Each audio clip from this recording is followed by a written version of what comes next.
Let me tell you the Genghis Khan story. I'm going to go over it briefly. Okay, so a lady gets married to a man. They go on a little honeymoon on their way back to his tribe because the Mongolian steppe at the time were just small little tribes. Tiny tribes. This was in the 11th century, okay? They have small little communities across the steppe of Mongolia. And you know how hard the conditions are to live in Mongolia? A lot of Mongolia is desert, Mongolian steppe. And a lot of it is just flat terrain. No trees, nothing. Look at it. Even the horses are small because they got nothing to eat, bro. This is the Mongolian steppe. These are the Mongolian terrain. This is the Mongolian terrain. Do you know how difficult it is to build communities, build shelter when there are no trees? Do you know how hard it is to, I don't know, heat up food, do anything? It's a hard environment to live in, along with the scorching sun on your head, and a lot of it is desert. Okay, so that's the Mongolian steppe. A woman gets married to a man. They start making way back to his tribe. They love each other. The way the Mongolians used to believe, they didn't have a stable, like, sort of traditional religion that Mongolians believed, but they believed in certain, like, sort of spirits and traditions and rituals. And they believed that your scent, your pheromones, is a part of your soul. Now, I just have to include that for you so you understand what I'm going to say next.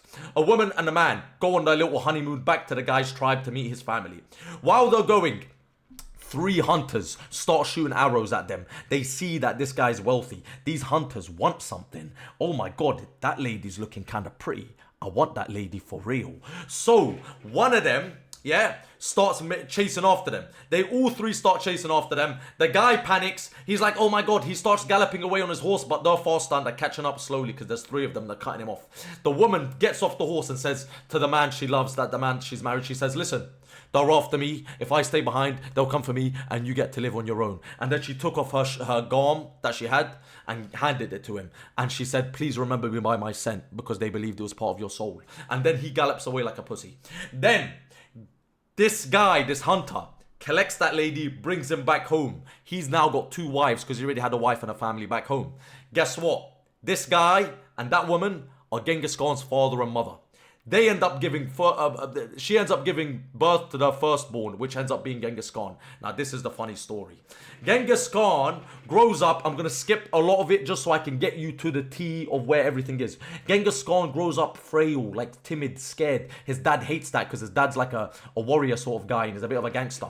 His dad says, you know what? My son's 8 years old. I'm going to get him fucking married because a woman is going to make this guy more of a man. Yeah?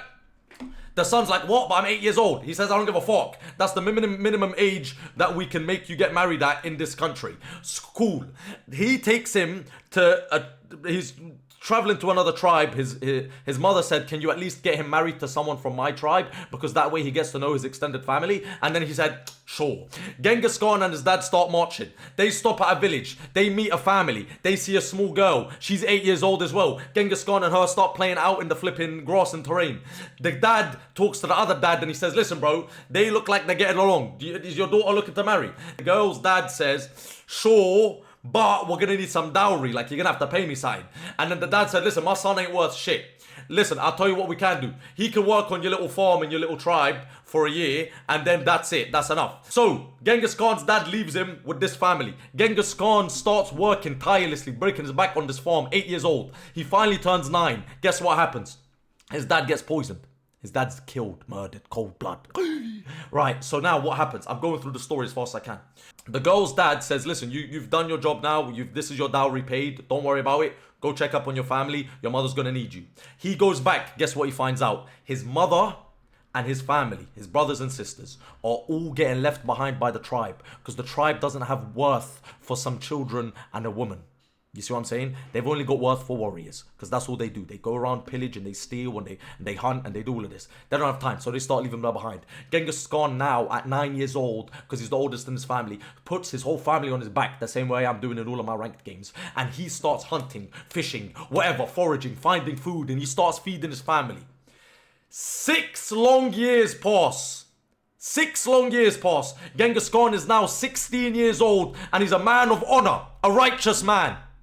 He goes back to that tribe where his promised wife was. He arrives. Guess what? 6 years later. His wife's still waiting for him. She didn't remarry. She didn't talk to another guy. She waited for him all those 6 years. Genghis Khan, he cherishes her, loves her. And the guy, so it was common in the Mongolian culture, you give like a pelt, you know, like a skinned pelt to your father-in-law, right? Something like that. So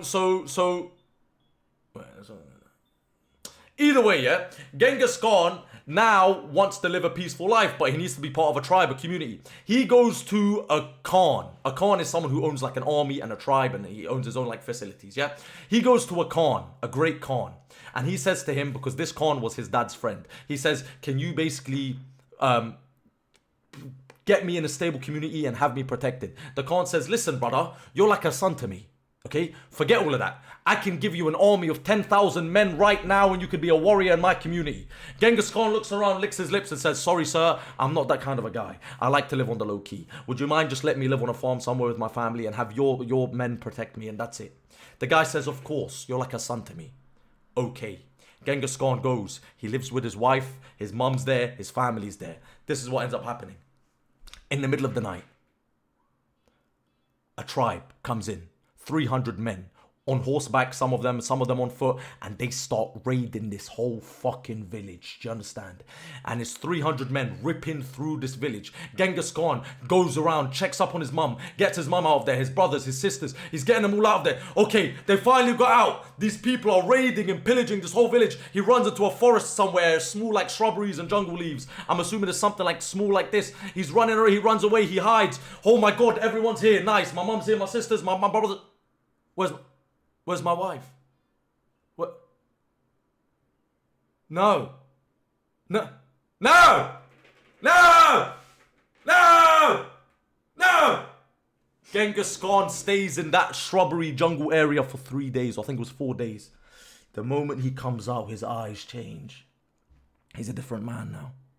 He goes to the great Khan. He says, I'm going to need those 10,000 men you offered me. The Khan says, fuck that. I'm giving you 25,000. There's no way someone's going to attack you while you're under my protection. That guy's going against me now. Fuck that. He's 25,000 men. Genghis Khan, it takes weeks to set this up, right? It's not easy just getting 25,000 men to start marching. Some of them have to pee, right? So he gets 25,000 men. He starts marching to wherever this fucking tribe is. He wreaks havoc in the middle of the night. He is going in bloodshot eyes. He hasn't slept for weeks. He's going to kill every single man, woman, child. He doesn't give a fuck. As soon as he enters this village, someone's going to pay for what happened to his wife. It's a blaze in the middle of the night. There's fire. There's this. There's that. There's people getting shot with arrows. There's people getting chopped up and beheaded. Oh my goodness. And then the woman, his wife, is there. She panics and starts running because she doesn't know what the fuck's going on. Some random tribe killing everyone. Genghis Khan screaming her name. I forgot her name, but he's screaming it out in the midst of this battle here. It's not even a battle. They're just ripping through this village. So he's screaming it out. She hears it. She turns around. She runs towards him. Genghis Khan sees her. He calls off the pillage. He drops off his horse and he hugs her. Later, he finds out she's pregnant. And there's a good chance it's not his. And that's why Genghis Khan became the man he is. And he raised that son. He raised it like it was his own. He even gave him property and ownership of his empire, everything. Did he kill her? What do you mean kill her? It wasn't her fault, bro. She loved him.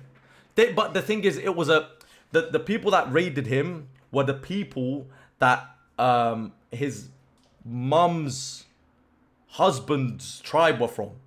So they took from him like 16 years ago. Genghis Khan technically took from them 16 years ago, but he didn't do shit. It was his dad. And they came back and it was like a hate flipping raid. They took his wife and they started, you see what I'm saying? They started tarnishing her foul, tarnished. Can you please retell the whole story in David Attenborough voice, learning? So they started tarnishing that young lady.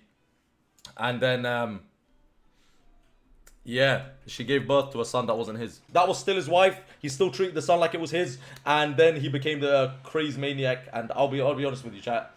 If it was me, I would have become a crazy maniac as well. More stories. Oh, now more stories. But you're flaming me earlier. I'm muted. I'm not listening. Shut up, Spear. Shut up. When's this guy going to stop?